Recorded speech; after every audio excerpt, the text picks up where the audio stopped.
বাঘের চোখে জল, কাঁদলেন সন্দেশখালীর বেতাজ বাদশাহ শেখ শাহজাহান। সিবিআই সূত্রে অন্তত তেমনই খবর।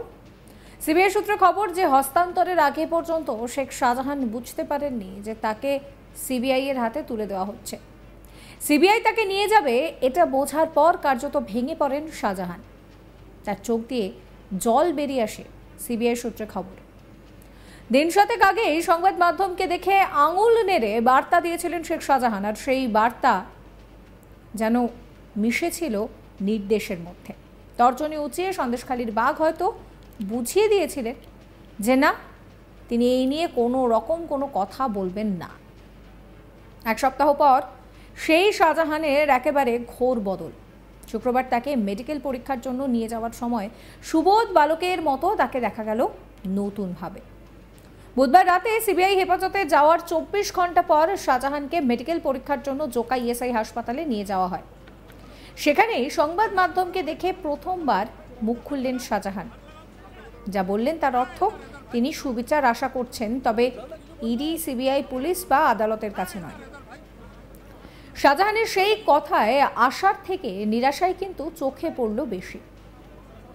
56 দিন নিখোঁজ থাকার পর বৃহস্পতিবার রাজ্য পুলিশের হাতে গ্রেফতার হয়েছিলেন সন্দেশখালীর প্রভাবশালী তৃণমূল নেতা শেখ শাহজাহান। সেদিন তাকে আদালতে তোলা হয়। কয়েক মিনিটের শুনানি শেষ করে শাহজাহানকে নিয়ে যখন বেরিয়ে আসে পুলিশ বাহিনী, তখন বাইরে শাহজাহানের সঙ্গে কথা বলার জন্য অপেক্ষা করছিলেন সংবাদ মাধ্যমের প্রতিনিধিরা। তবে শাহজাহান কথা বলেননি। সাদা কুর্তা, পাজামা এবং জ্যাকেট পরে গটগটিয়ে আদালত থেকে বেরোনোর সময় একটি বারও সংবাদ মাধ্যমের দিকে ফিরে তাকাননি। তখন তার অ্যাটিটিউড কি বিশাল! শুধুমাত্র আঙুল নেড়ে কিছু একটা বার্তা দিয়েছিলেন। সেই শাহজাহান শুক্রবার ঠিক কি বললেন? তিনি বলেছিলেন, সব মিথ্যে কথা, ওপরওয়ালা এর বিচার করবে। সিবিআই সূত্রে খবর যে হস্তান্তরের আগে পর্যন্ত সন্দেশখালীর নেতা বুঝতে পারেননি তাকে সিবিআই এর হাতে তুলে দেওয়া হবে। সিবিআই তাকে নিয়ে যাবে এটা বুঝতে পারার পর কার্যত ভেঙে পড়েন তিনি। চোখে জল চলে আসে তার। 3 ঘন্টার টানাপোড়েন পর বুধবার শেখ শাহজাহানকে নিজেদের হেফাজতে পায় সিবিআই। হেফাজতে নেওয়ার পর রাতভর চলে জিজ্ঞাসাবাদ। কলকাতা হাইকোর্টের প্রধান বিচারপতির ডিভিশন বেঞ্চ সন্দেশখালী কাণ্ডে সিবিআই তদন্তের নির্দেশ দেন। একই সঙ্গে শাহজাহানকে হস্তান্তরেরও নির্দেশ দেওয়া হয়। হাইকোর্টের সেই রায়কে চ্যালেঞ্জ জানিয়ে সুপ্রিম কোর্টে যায় রাজ্য সরকার।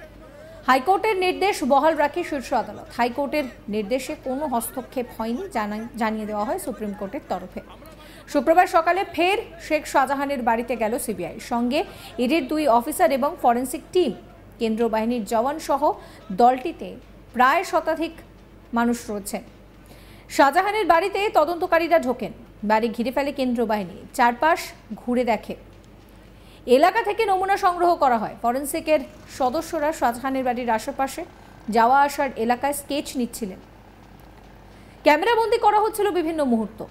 তাদের সঙ্গে ছিলেন ইডির আধিকারিকরাও। ইডির সঙ্গে কথা বলে তথ্য প্রমাণ সংগ্রহ করা হচ্ছে বলে জানা যাচ্ছে। গত 5 জানুয়ারি রেশন দুর্নীতিতে অভিযুক্ত শাহজাহানের বাড়িতে তল্লাশিতে এসে আক্রান্ত হয়েছিলেন আরেক কেন্দ্রীয় সংস্থা ইডির আধিকারিকরা। সিবিআই মনে করছে ওই হামলার সময় বাড়িতেই ছিলেন শেখ শাহজাহান। বাড়িতে বসেই তিনি হামলার উস্কানিও দিয়েছিলেন। অন্যদিকে শাহজাহান সিবিআই এর হেফাজতে আসার পর বৃহস্পতিবার সকালে নিজাম প্যালেসে সিবিআই এর দফতরে আসেন ইডির ডেপুটি ডিরেক্টর গৌরব বারিল। সূত্রের খবর, সিবিআই আধিকারিকদের কাছে 5 জানুয়ারি হামলার গোটা বিবরণ তুলে ধরেছেন ইডির ওই অফিসার। তার ওই বয়ানের ভিত্তিতে শাহজাহানকে দফায় দফায় জেরা করা হয়েছে।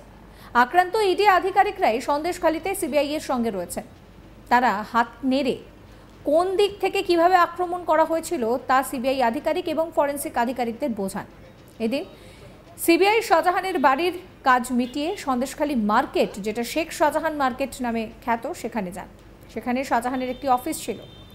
আগের দিনও সেখানে গিয়েছিলেন ইডির আধিকারিকরা। কলকাতা হাইকোর্টের নির্দেশে সন্দেশখালীতে ইডির ওপরে হামলার ঘটনায় তদন্ত করছে সিবিআই। ওই ঘটনার অন্যতম মূল অভিযুক্ত শেখ শাহজাহান এখন রয়েছে তাদের হেফাজতে। সূত্রের খবর, বৃহস্পতিবার দিনভর শাহজাহানকে জেরা করেছেন সিবিআই এর আধিকারিকরা। সেই সঙ্গে চলেছে তথ্য তলাশ। এদিন ফের সেখানে গিয়ে তদন্ত করছে সিবিআই।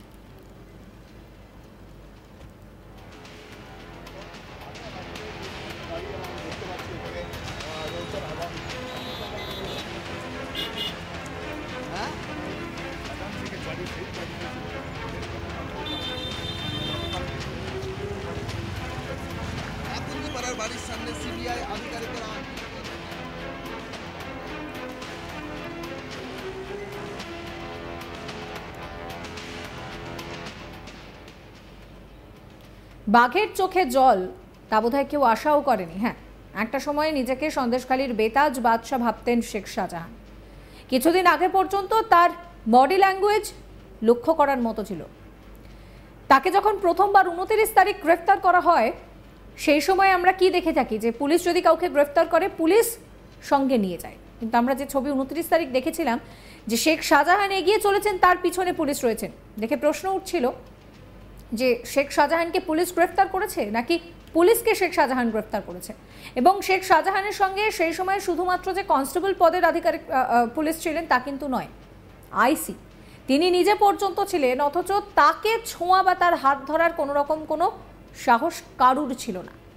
সেই শেখ শাহজাহান পাল্টে গেলেন, রীতিমতন তার চোখ দিয়ে জল পড়ল, অন্তত সিবিআই সূত্রে সেই খবরই সামনে আসছে।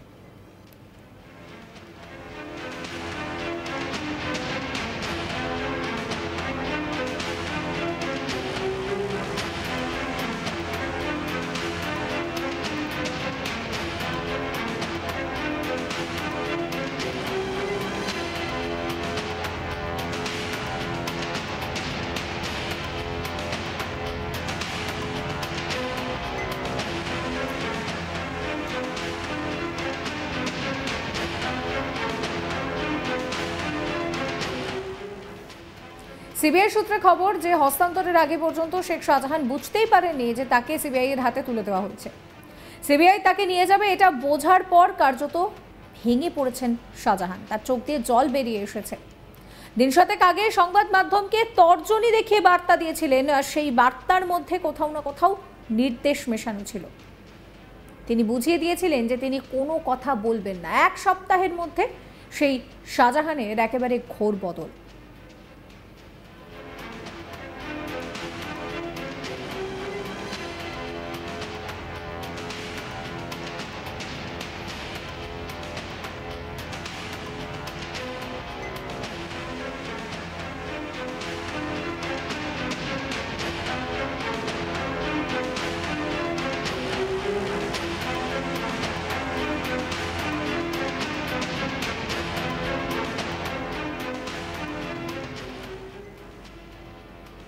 সাবস্ক্রাইব করবেন আজ তাক বাংলার ইউটিউব চ্যানেলকে, ফলো করতে ভুলবেন না হোয়াটসঅ্যাপ চ্যানেল।